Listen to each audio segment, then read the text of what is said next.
안녕하세요. 반갑습니다. 비트코인 뉴스 팡입니다. 2019년 10월 19일 비트코인 뉴스 전해드리도록 하겠습니다. 여러분들 도움이 되신다면 좋아요, 구독, 댓글 달아주시면 감사하겠습니다.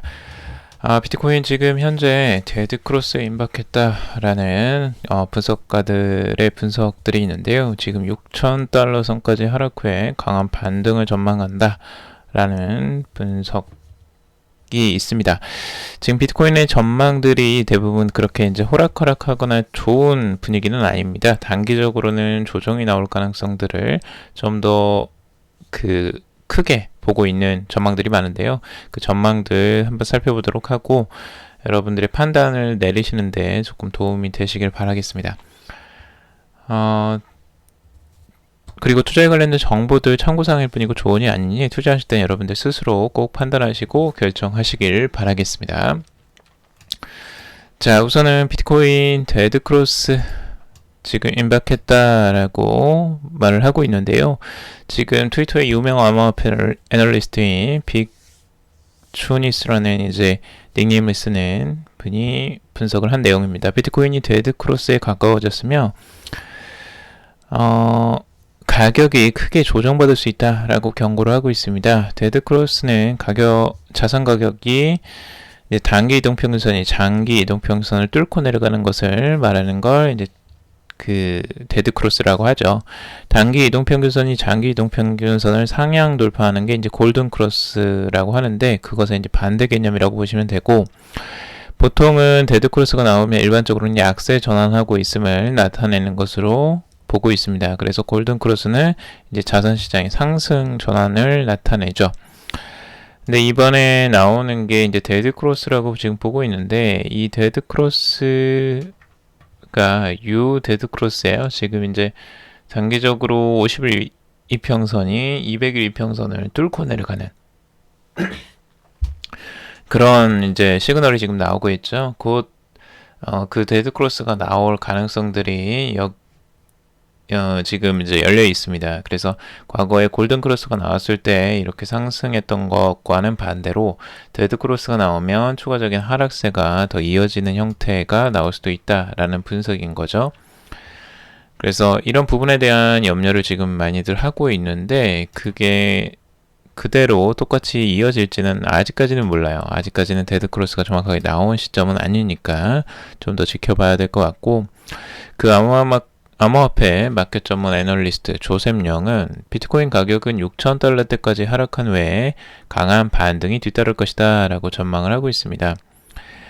비트코인 차트를 보면 단기 고점 대비해서 40% 하락한 후에 100% 이상 상승하는 강한 반등 흐름이 뒤따랐다라고 이야기를 하면서 8월 초 이후 비트코인 가격이 12,340달러에서 현재 7,910달러로 약 35% 가까이 하락을 했고, 최근 비트코인 거래량이 연간 최저치에 가까운 수치를 기록하고 있다. 그리고 만약에 비트코인이 6,000달러대까지 떨어진다면 강한 반등 흐름의 비트코인 가격 랠리는 확대될 수 있다라고 분석을 하고 있습니다. 그래서 지금 현재에서 비트코인의 거래량이 이제 줄어들면서 추가적인 하락세가 더 나올 수도 있다라는 그런 전망들을 하고 있고요. 이 분석은 이제 크립토 블렛의 분석인데요. 이렇게 보면은 뭔가 이렇게 차트가 이상한 걸 좀 생각하실 수 있을 거예요. 지금 2019년도와 2018년도 저점을 비교를 한 건데, 그때가 지금 비슷한 흐름들을 보여주고 있다라고 보고 있어요. 근데 지금 2018년도는 정상적인 차트고요. 2019년도 지금 현재의 차트는 이걸 반대로 뒤집어 놓은 거예요. 그러니까 인버트 차트라고 해서 인버티드 차트라고 해서 이게 반대로 뒤집어져 있어요.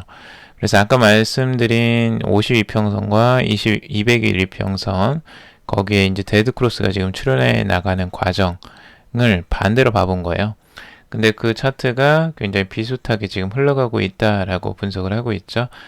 강한 바닥의 지지를 받다가 상승을 하고 골든크로스가 출현하고 급등하는 양상이 나왔던 그 바닥권에서 일어났던 그 차트 모양과 지금 현재 거꾸로 뒤집어 놓은 2019년도 현재의 차트의 모양이 하락을 하고 추가적인 데드 크로스까지 출현할 가능성들이 지금 열려 있는 상태라 만약 이렇게 흘러가게 된다면 추가적인 하락세가 더 이어질 것이다 라고 분석을 하고 있습니다. 그래서 7,800달러 선에 이제 저항선들이 놓여져 있는데 그 저항선 지지선이죠. 어찌 보면 지지선들이 깨지고 내려간다면 추가적인 하락세가 열려 있다라고 분석을 하는 내용입니다. 자, 그리고 매직 부캐넌 이 사람도 이제 포물선 곡선을 이용해서 과거에 이제 저점과 고점을 이어놓은 이 부분을 이용해서 지금 이 포물선의 바닥권에 한 번 정도는 찍고 내려갈 것이다 라고 이제 분석을 한 내용이 있었어요, 과거에. 근데 굉장히 심해요. 여기에서 이제 바닥권이 3,250달러 선입니다. 그래서 굉장히 크게 다시 한번 내려갈 가능성들을 열어놓고 보는 건데, 왜냐면 역사적으로는 지금 이게 이제 바닥권들이 이 포물선을 한 번씩은 찍고 갔다는 거죠. 그래서 그걸 지금 말하고 있고, 여기에 이제 데드 크로스가 출현함으로써 여기서 추가적인 하락세가 나올 수 있는데, 이게 이제 3,250달러 선까지도 하락할 가능성들이 있다라고 분석을 하는 내용입니다. 근데 여기까지 과연 하락을 할 수 있을지는 모르겠어요. 대부분은 지금 이 3,000대까지는 잘 안 보고 있고, 분석가들의 대부분은 한 6,000달러 선을 주요 그 하락의 이제 지지선 정도로 바라보고 있습니다. 자, 그리고 G7 보고서 페이스북, 리브라 등 스테이블 코인 미래 트렌드가 될 것이다 라는 이야기를 하고 있는데, 이제 G7 워킹 그룹이 암호화폐 보고서 초안을 내놓았다라는 소식입니다. 페이스북 스테이블 코인 리브라를 포함 모든 스테이블 코인 프로젝트는 법적, 규제적인 측면에서 안전하다는 것이 증명될 때까지는 가동돼서는 안 된다라고 강조를 했다고 합니다. 그런데 이제 리브라 협회에서는 이 G7의 스테이블 코인 보고서를 보고 이런 내용을 또 트위터 계정에 올립니다. 스테이블 코인 보고서는 빠르고 안전하고 저렴한 결제 기술을 제공할 수 있는 리브라의 가능성을 인정하고 있다. G7 보고서 내용에 대체적으로 만족한다 라는 입장을 밝혔다고 합니다. 재미나죠? 그래서 리브라 협회가 내놓은 입장을 보면 G7 보고서는 리브라 같은 스테이블 코인이 미래 트렌드가 될 것이다 라고 인정을 했고, 리브라는 중앙은행 발행, 디지털 화폐와 공존할 수 있다고 봤으며, 리브라 협회는 공인된 리셀러에게만 리브라 매매 권리를 부여할 것으로 전망을 했습니다. 또한 리브라는 소비자 보호, 금융 안정, 글로벌 협력에 대한 현행 규정을 준수하면서 자금 세탁을 방지하는 시스템 구축에 전념하고 있으며, 리브라는 법정 화폐 체제를 보호하기 위해 규제기관과 협력하고 있고, 리브라는 국가 주권을 훼손하지 않도록 설계됐으며 미달러를 대체하려는 게 아니다라고 이제 분석을 스스로 했습니다. 이렇게 이제 열심히 하고 있어요. 지금 리브라는 열심히 지금 이제 반박을 하기 위해서 자신의 코인들이 인정을 받고 있다라고 내세우기 위해서 열심히 마케팅을 하고 있는 것으로 보여집니다. 어찌 보면 이 한순간 한순간이 굉장히 중요한 요소이기 때문에 지금 리브라도 이제 혼신의 힘을 다해서 지금 열심히 홍보를 하고 있는 거겠죠. 근데 이런 부분들이 리브라의 입장에서만 이렇게 좀 맞춤으로 너무 해석을 하는 게 아닐까라는 생각도 좀 들긴 하는데, 아무튼 그런 부분들 분위기가 어떻게 흘러가는지 조금 더 보도록 할게요. 자, 그리고 뱅크 오브 아메리카 리플 분산 원전 기술 테스트를 했다라는 소식입니다. XRP가 0.3달러까지 넘을 수 있을까에 대해서 보고 있는데, 지금 미국의 대표적인 은행 뱅크 오브 아메리카가 리플의 분산 원전 기술을 은행 시스템에 접목시키려는 실험을 진행했다라는 소식이 있습니다. 암호화폐 이제 전문 미디어 코인데스크에 따르면 리플 대변인은 뱅크 오브 아메리카가 2016년부터 리플의 글로벌 결제 운영 그룹에 참여해 왔으며 함께 파일럿을 실시했다라고 전하고 있습니다. 글로벌 결제 운영 그룹은 리플 상품을 이용하는 금융기관 네트워크, 리플넷의 규정 및 표준에 대한 자문을 제공하는 조직이고요. 이 같은 기술 실험을 공동 진행했다는 사실은 은행과 리플이 단순하게 자문을 주고받는 관계가 아니라는 뜻으로 풀이가 된다라고 이야기를 하고 있습니다. 실제로 지난 7월에도 리플 분산 원장 기술을 이용해서 은행 간 거래 내역을 공유하고 실시간 결제를 가능하게 만든 시스템 특허를 신청한 바가 있고요. 뱅크 오브 아메리카 같은 경우는 이제 블록체인 특허 최다 출원 은행이기도 합니다. 은행의 실험 상품은 암호화폐 리플을 사용하지 않는 엑스커런트로 추정이 된다라고 하고 있습니다. 지금 엑스커런트죠. 그래서 이게 조금 이제 아쉬운 부분이긴 해요. 리플 자체 XRP를 사용하지 않는 거기 때문에 엑스래피드면 좀 더 좋았겠죠. 그리고 리플 아시아 태평양 규제총괄사가 그 사바이가 지난해 12월 IMF 주최 세미나에서 공개한 리플 엑스 커런트 이제 고객사 명단에 따르면 거기에 뱅크 오브 아메리카 그리고 투자사인 BOA 메릴린치와 그리고 아메리칸 익스프레스, 산탄데르, 그리고 PNC 등 15개 글로벌 금융기관들이 포함됐다라고 이야기를 하고 있습니다. 주요적으로 많이 언급되었던 그런 은행들이기도 하죠. 그래서 이런 업체들하고 지금 협력을 하고 있는 것으로 보여지는데, 이런 이제 블록체인 기술에 대해서 회의적이었던 BOA의 최고 기술 책임자인 이제 캐서린 베잔트가 이 같은 블록체인 특허 작업이 필요할 경우에 발빠르게 기술을 이용할 수 있도록 준비해 놓는 작업일 뿐이다 라고 이렇게 설명을 하기도 했다고 합니다. 근데 이렇게 열심히 안 하겠죠. 그렇게 한다면. 그럼에도 불구하고 이달 초 리플 프로젝트를 이끌어갈 상품 매니저 등 블록체인 역량을 지닌 인재를 뽑는 채용 공고를 내면서 블록체인 산업에 대한 은행의 관심을 보여줬다라고 이야기를 하고 있습니다. 뭐 여기도 비슷한 것 같아요. 실제적으로 은행들에서 자신들이 뭐 블록체인과 암호화폐에 관심이 많다라고 이렇게 대대적으로 이야기를 하는 걸 굉장히 꺼려합니다. 아무래도 이제 국가의 규제를 맞을 가능성들이 있기 때문에 조심스럽게 지금 접근을 하는 것으로 보여지고, 그래서 이제 쉬쉬하는 거죠. 은행들에서도 그런 부분들을. 그래서 자신들이 하면서도 실행은 열심히 뒤에서 하면서 앞으로는 공개적으로는 이야기하지 않는 그런 추세가 지금 많은 것 같습니다. 아무튼 지금 XRP의 이제 리플의 분산 원점 기술을 테스트를 하고 있다는 부분은 리플에는 좋은 소식이 또 될 수 있을 것으로 보여집니다. 리플이 지금 그래도 가격적으로는 가장 알트코인 중에 안정적으로는 지금 시장을 이끌어가는 형태를 보여주고 있는데, 과연 이 시장 흐름이 어디까지 갈지 한번 지켜봐야 될 것 같고요. 이 호재가 이제 수요일 컨퍼런스가 열리는 그 시점까지 갈 수 있을지 한번 보시죠. 자, 그리고 비트코인 가격에 관련된 것 이외에 지금 IMF 디지털 화폐는 형 금융 시스템의 도입이 필요하다라는 입장을 내놓았는데요.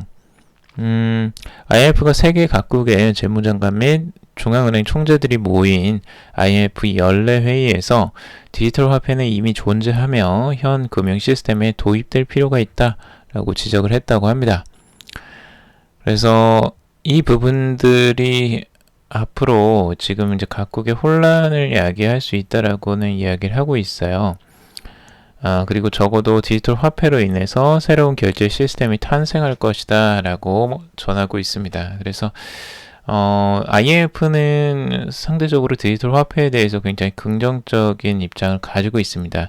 전 IMF 총재 같은 경우도 디지털 화폐나 암호화폐에 대해서 굉장히 우호적인 발언들을 많이 내놓았었거든요. 그리고 중앙은행들은 디지털 화폐를 발행하거나 거기에 관련된 것들을 준비를 해야 된다라고 이미 이야기를 했었습니다. 그래서 IMF 쪽은 디지털 화폐에 대해서 굉장히 긍정적으로 지금 도입을 하고 있고, 아마 이게 이제 트렌드가 되지 않을까라고 생각이 듭니다. 디지털 화폐에 대한 트렌드가 앞으로 전 중앙은행 총재들과 또 연계된 새로운 하나의 트렌드로 자리 잡지 않을까라고 보여지고요. 자, 그리고 재미난 또 소식인데요. 닥터둠 루비니 교수, 뉴욕대 루니엘 루비니 교수가 비트코인의 가치를 부분 인정했다라는 소식입니다.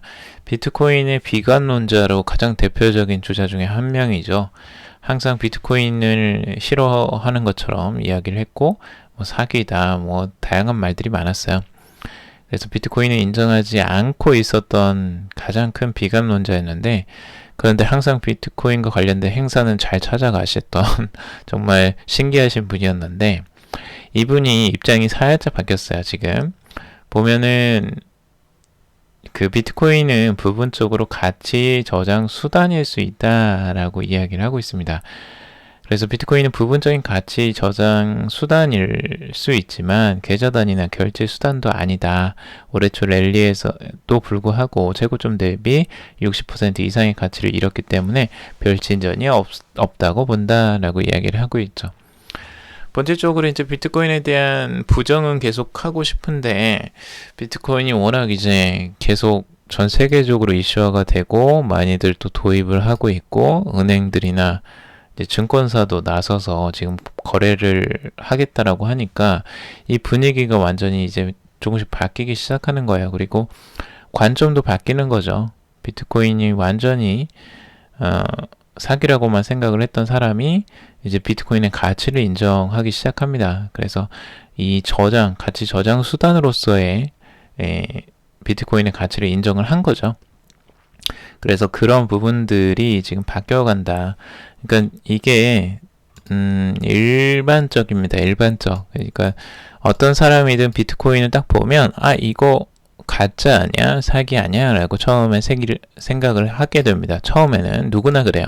대부분은 말도 안 되는 것이다 라고 처음에 생각을 하고, 이 부분을 다시 또 곰곰이 생각을 해보고 공부를 해보시고 블록체인을 이해하시고 지금 현재 퍼뜨려져 있는 전 세계적인 그런 시대적인 트렌드를 또 읽게 되면 생각이 조금씩 바뀌어요. 그러면서 비트코인이 생각보다 뭔가 다른 것 같은데, 지금까지 나온 그런 가상적인 어떤 포인트나 이런 것들과는 좀 의미가 다른 것 같은데 라는 감을 잡게 됩니다. 그런 감을 잡게 되면 그때부터 이거 좀 가치가 있는 것 같다 라고 인정을 하기도 하고 좀 더 관심을 갖게 되죠. 그러면서 비트코인 자체의 가치를 실제로 인정하는 구간까지 이제 가게 되고, 그러면 확실히 좀 달라져요. 그러니까 사람의 관점이 달라지면서 이게 세상을 많이 또 영향을 미치게 되고요. 많은 사람들은 실제로 근데 이 가치를 인정하지 않은데 비트코인이 이미 다 퍼져 있는 상태에서 그때에서야 이제 인정을 할 수 있겠죠. 그래서 실제로 새로운 것들이 출현했을 때 그걸 그냥 거부만 하거나 그 자체를 아예 부인만 하는 게 아니고 그걸 제대로 들여다보는 과정들이 좀 필요한 것 같아요. 그래서 처음에는 누구나 거리낌을 가지고 시작을 하지만 제대로 보면 그 실제 가치가 보인다라고 말씀을 드릴 수 있을 것 같습니다. 자, 그리고 페이스북 부사장 리브라 말고 중국 CBDC나 신경 써라 라고 아주 자극적으로 기사가 나왔는데, 리브라 프로젝트를 이끄는 데이비드 마커스 페이스북 부사장이 미국은 리브라 견제에 힘쓰는 동안 중국이 암호화폐 시장을 지배하게 될 것이다 라고 경고를 하고 있습니다. 데이비드 마커스는 블룸버그와의 인터뷰에서 미국 당국 관계자들이 리브라를 규제하는 방법을 찾으려고 애쓰는 동안 중국은 전 세계적인 영향력을 가진 디지털 결제 시스템을 구축하기 위해 노력하고 있다. 중국의 발전은 미국이 가진 영향력에 실질적인 위협이 될 수 있다. 우리가 올바른 결론을 내리지 못한다면 5년 후 중국이 그들의 통제된 블록체인 상에서 발행하는 디지털 위안화의 지배를 밟게 될 것이다 라고 이야기를 하고 있습니다. 좋은 전략이죠. 이 전략은 실제 이제 미국의 위협이 되고 있는 중국을 견제하는 그런 이야기들로서 그 미국을 지금 리브라를 규제하는 이제 미국 당국에 이제 옆으로 치는 공격이죠. 그래서 이렇게 되면 이제 미국도 부랴부랴 지금 무언가를 해야 되겠다라는 생각을 하게 만드는 거고, 당연하게 지금 나오는 게 이제 페드나 이제 중앙은행에서 발행하는 이제 디지털 화폐 같은 것들을 생각을 하고 있는데, 그게 나오려면 지금 중국의 속도를 따라가기에는 좀 늦은 것 같죠, 왠지. 지금 페드 코인보다는 지금 중국의 CBDC가 훨씬 더 빨리 나올 가능성들이 지금 열려져 있기 때문에 굉장히 위협적입니다. 미국에는 굉장히 위협적인 것이고, 굉장히 중요해요. 지금 달러의 패권을 위협하는 위안화의 출현이면 이거는 미국이 진짜 굉장히 두려워하는 것 중에 하나죠, 이거는. 그래서 그 부분을 지금 건드리는 거예요. 계속 리브라 지금 규제를 빨리 풀어라. 그래서 이제 그 부분을 건드리면서 계속 언급을 하고 있는데, 이 전략이 과연 맞아 떨어질지 아니면은 그냥 중앙은행에서 디지털 화폐를 발행하는 걸로만 진행을 하게 될지는 한번 봐야 될 것 같습니다. 자, 오늘 여기까지 정리를 해봤습니다.